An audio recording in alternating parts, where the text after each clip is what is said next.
Good morning, students. Today we will study the midpoint theorem. जैसा कि नाम suggest करता है, ट्राइंगल की साइड्स के मिड पॉइंट. पहले तो हम थ्योरम की स्टेटमेंट समझ लें. The line segment joining the mid point of two sides of a triangle is parallel to the third side and is half of it. ये जो and is half of it लिखा है, ये text book में नहीं लिखा हुआ है, तो इसे कंप्लीट कर लीजिएगा. And is half of it, ये पूरी मिड पॉइंट थ्योरम है. इसका मतलब अगर एक ट्राइंगल है और दो साइड्स का मिड पॉइंट लिया, यानी कि डी मिड पॉइंट है और ई मिड पॉइंट है, डी ए बी का और ई ए सी का, तो ये जो लाइन सेगमेंट डी ई इन मिड पॉइंट्स को ज्वाइन कर रहा है, it is parallel to the third side, यानी कि बी सी के पैरेलल है. And is half of it, यानी कि ये डी ई इस बी सी के आधा है. तो गिवन हो गया हमें triangle A B C such that A D is equal to D B, क्योंकि डी मिड पॉइंट है, A E is equal to E C, क्योंकि ई भी मिड पॉइंट है. And we have to prove that DE is parallel to BC and DE is equal to half of BC. इसे prove करने के लिए हम एक कंस्ट्रक्शन करेंगे. C से हमने एक लाइन खींचनी है parallel to this AB such that it intersects DE produced, यानी इस DE को आगे बढ़ाते जाना है, और जिस जगह पे ये वाली लाइन और DE produced दोनों इंटरसेक्ट करें उसे हम F पॉइंट कह देते हैं.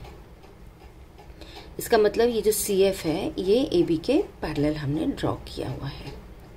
तो अब देखिए ट्राइंगल AED और CEF, ये जो दो ट्राइंगल्स बने, इसमें क्योंकि AB और FC ये तो हमने पैरेलल ड्रॉ किया ही है बाय कंस्ट्रक्शन, तो angle DAE is equal to angle FCE. Reason?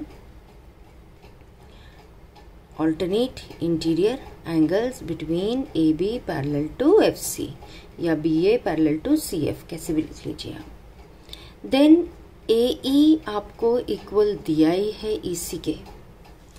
And third thing is कि एंगल AED और एंगल CEF, ये दोनों एंगल्स क्या है, वर्टिकली ऑपोजिट एंगल्स.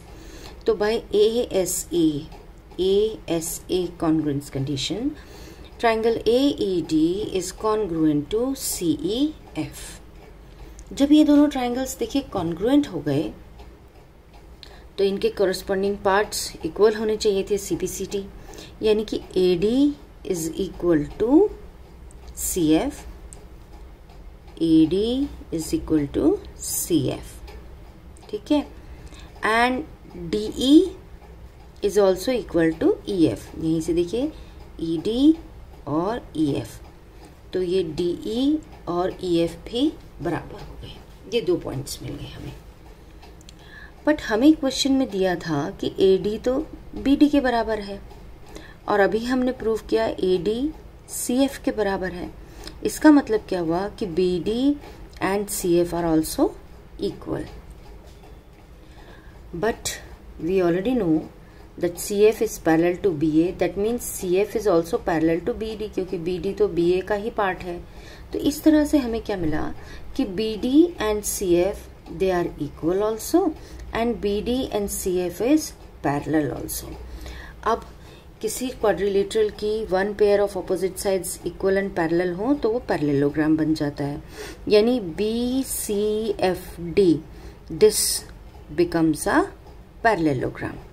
अब जब ये पैरेललोग्राम बन गया, तो इसकी दूसरी जो ऑपोजिट साइड का पेयर था, यानी कि DF एंड BC, ये DF और BC इक्वल भी हो गए and DF and BC parallel भी हो गए.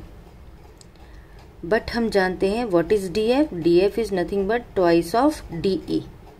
That means twice of DE is equal to BC and twice of DE is parallel to BC. Twice of DE is parallel to BC means DE is also parallel to BC, and twice of DE is equal to BC means DE is equal to half of BC। तो इस तरीके से हमने prove कर लिया DE is parallel to BC and DE is half of BC।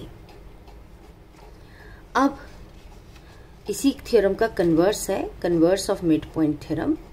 वो कहता है कि अगर एक ट्राइंगल ABC है and if you are given that D is midpoint of AB and DE is parallel to BC, ये आपको गिवन है, तो E अपने आप AC का मिड पॉइंट होगा। तो स्टेटमेंट है the line drawn through the mid point of one side of a triangle parallel to another side bisects the third side. यानी अगर एक ट्राइंगल ABC है, D मिड पॉइंट दिया है and DE parallel to BC दिया है, then we will have AE is equal to EC। I hope आपको ये दोनों थ्योरम्स समझ में आई होंगी। हमारा मिड पॉइंट थ्योरम का प्रूफ जो है it is very important and frequently asked in the examinations.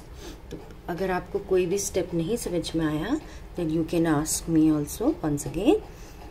I hope आप ये दोनों थ्योरम्स का स्टेटमेंट भी याद रख लेंगे, क्योंकि कई बार ऐसा भी आ जाता है state and prove the mid point theorem, तो आपको स्टेटमेंट भी मिड पॉइंट थ्योरम की पता होनी चाहिए। और जब ये थ्योरम्स अच्छे से आपको समझ में आ जाएंगी, only then we can apply it to the questions. Thank you.